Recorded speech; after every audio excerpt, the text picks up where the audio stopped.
Welcome back, everybody. Tonight I want to show you my newest creation in Project Diablo 2, which is my singer, shouter, Warcry Barb, whatever you want to call it. And always been a big fan of the Warcry Barbarian. Unfortunately, in vanilla it doesn't really get a lot of good synergy and stuff. Luckily, in Project Diablo 2 the shout was buffed very hard. So today we're gonna take a look into my shouter here. I'm gonna show you how I scaled, what kind of equipment I have, and plans and stuff like that. And afterwards we're gonna do a little cow run just to quickly show you how the barb performs in a setting like this. So yeah, we're gonna start off with the skills. In the combat skills you don't actually do much. I put 1 point into leap to get over some areas. It doesn't really help a lot, but it can be useful at times. Unfortunately, the Barbarian is one of the few classes that still cannot teleport, which is an issue. Especially since we're actually scaling on FCR, so that's kind of unfortunate. Masteries is actually rather simple. I put 1 point into combat reflexes, increased speed, iron skin, and natural resistances, and those level up with the plus skills you get, which is usually enough to have them at like a decent level. Now all the other remaining points going to Warcries, with a good reason, because you're actually gonna need them.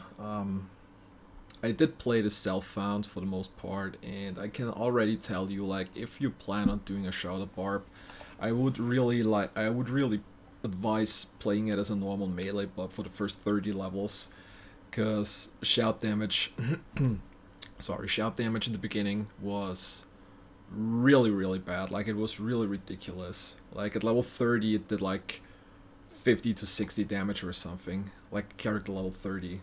So it wasn't actually until the mid 30s where it started increasing in damage and actually performing rather well. For the skills, yeah, Warcry obviously our main skill.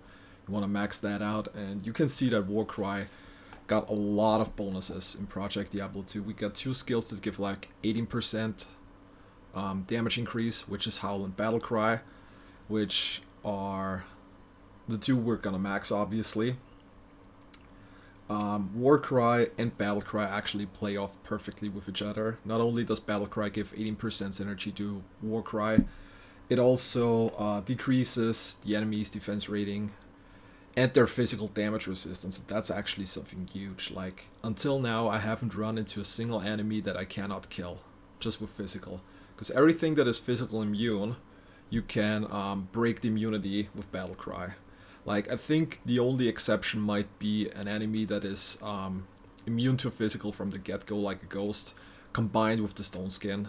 Like, if that happens, I don't know if you can break immunity there too, but other than that, no problem at all. It's really nice. So usually you run into a group of enemy, you do Battlecry, you spam Warcry until everything's dead. It's great. From the 12% damage boost, the first one I maxed out was Battle Command, for the simple reason that in Project Diablo 2 you gain an additional skill level every 10 base levels, meaning that if you put 20 hard points into that, you get +3 all skills when you shout Battle Command. And that is huge. That is really huge. That gives a big boost to Warcry and obviously to everything else too. So that's actually real nice. Like, the order I went, actually I maxed out Warcry first. Then I maxed out Battle Command. No, actually I maxed out Battlecry first. And then I maxed Battle Command out first before I went into Howl, which also gives 18%. And once you max those 4 out, you can put the remaining points into Battle Orders, which unfortunately got nerfed quite hard in Project Diablo 2. It still gives a decent buff. Like, in my build it's not even that much for the life, but actually more for the additional mana that you get. Because Warcry is very mana intensive. We're gonna talk about that later, so you really want to have more max mana.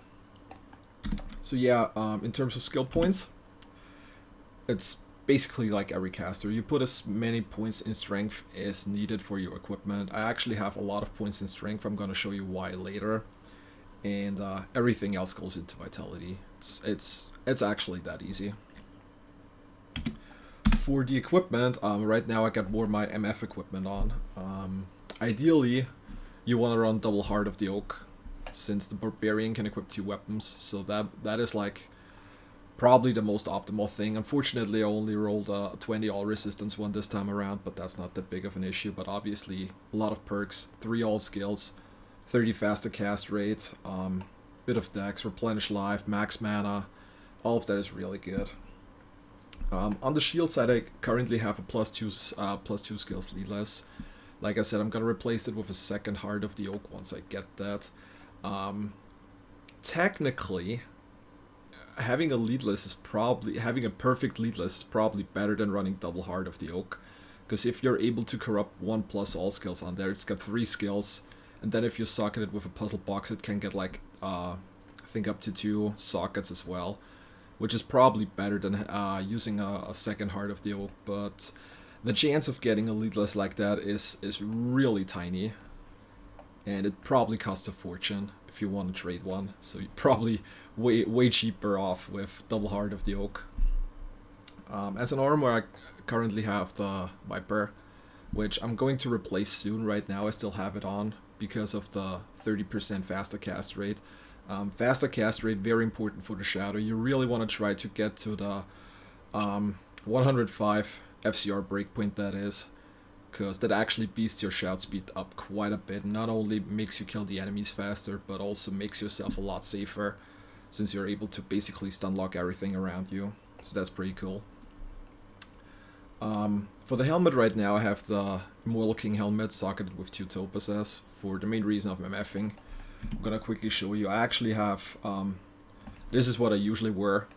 Gives 3 masteries, 2 Barbarian, 3 battle command, 3 battle orders, which is pretty nice. But as you can see, it needs a crap ton of strength, like 174, it's ridiculous. I'm gonna switch that out. Right now I got my MF gear on anyways, but even then I'm gonna replace that with another helmet, which I'm still on the lookout for. Like, the ideal helmet for a Shadow would probably be either a rare magical helmet that gives like +3 to all war cries and +3 to the skill war cry, which would be a +6. Or another variation I'm currently looking to is a base helmet with +3 war cries and 3 sockets to socket Delirium in, because Delirium also gives like +2 all skills, so you'd have +5 on Warcry, which would be pretty nice as well. Unfortunately, haven't found such a helmet yet, which is the reason why I'm still running around with my MF equipment, or my helmet that I just showed you. And another thing is, speaking of FCR, we just talked about that you really want to have the 105 FCR breakpoint. And that's the reason why I'm still wearing the Viper at the moment. I have 2 FCR rings ready here that I can equip. But unfortunately I need my second Heart of the Oak to make the 105 FCR breakpoint without the armor, because I want to switch the armor here to a stone. Stone is a rune word that got buffed pretty well, I think, in Project Diablo 2. It is now indestructible, meaning that you can always socket it in ethereal stuff. Like in vanilla, you only went for ethereal stuff when you put it on your mercenary. Now you can put it into everything. And another big thing is, it actually got +1 all skills. Plus skills, always good on the shouts. There is a Barbarian chest that gives +2, which is Hail, and Nev. Unfortunately, the rune word itself, other than the +2 skills, is really bad, so I don't really want to use it. And the stone actually plays off pretty well with the other stuff that I have, because it has like 3k defense now. And I also got the Act 2 Mercenary, which has an aura that buffs my defense even more. So once I put the stone on with the shout and with the aura, I got like 12 or 13k defense, which makes the build a lot safer. So yeah, speaking of the Merc, you really want to have somebody with a meditation aura. Like, you're constantly shouting, but you're not putting any points into energy, so you're gonna run out of mana really quickly, which is the reason why you want to have a meditation on. At first I went with the Act 1 Roach. The cold one has a meditation aura built in. Later on I switched to the Act 2 Merc. Basically slapped an insight into him for the meditation aura, and like I said, defense 1 for an extra aura that gives even more defense, so that's really nice to have. Yeah, did I forget about anything? I think we talked about everything actually. We talked about equipment, we talked about skill points, we talked about stat points. Oh yeah, we weren't done with the equipment yet. On the amulet, normal magical amulet with 3 Warcries. I kind of want to get one corrupted with either 10 FCR or with an additional skill. That would be pretty nice. Fortunately, I didn't have any luck as of yet. For the gloves, normal mage fists, mainly due to the 20 FCR. Not really much to say about those. I currently have running double naggles for a bit of more MF. Like I said, once I get my second Heart of the Oak, I'm gonna switch them out for FCR rings so I can make the 105 cap even without equipping the Viper. For a belt, I got the Gloom Trap here. Again, mainly for the FCR. Ideally, you want to have an Arak here, but that stuff's really expensive, and I don't really have the amount of runes or items needed to trade one at the moment. And even if I did, I'd probably slap it on my Summoner Druid first. But yeah, mainly here making the FCR cap. And for the boots, I currently have the Water Walks. I am thinking about switching them out for the Immortal King boots though, because actually having 2 of them equipped gives another 25 MF set bonus, which is really nice. And yeah, that's basically it. On the offhand, I run double Alibaba at the moment for extra MF, because since we get a lot of plus skills, Fine Item is actually gonna be on a kinda useful item level, considering it's part of the Warcries as well, and we want to max those out with skillers and other stuff. So for extra MF, this is actually really nice to have. And yeah, honestly, I think that's it for the most part. Like I said, we're gonna run cow level now, and as in my last video, I'm gonna speed up the process, not too much, but a little, so you can still see what's going on and how I am playing my Warcry Barb. Again, if I find anything useful, I'm gonna slow down the speed so you can all enjoy that. And other than that, that's my Warcry Barb. We're gonna do cow run now, so yeah, enjoy everybody.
Yeah, that's it.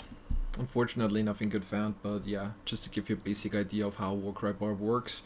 Like I said, really nice to run. I like it a lot. It's a very safe build, also very good for hardcore since it's a very safe build, and you can run pretty much every area with it, since even physical immunes most of the time don't matter too much. And yeah, with that being said, I hope you enjoyed my Warcry Barbarian, and yeah, that's it for me today. Enjoy, play Diablo 2, Project Diablo 2, and I hope everybody finds some good stuff. See you next time around.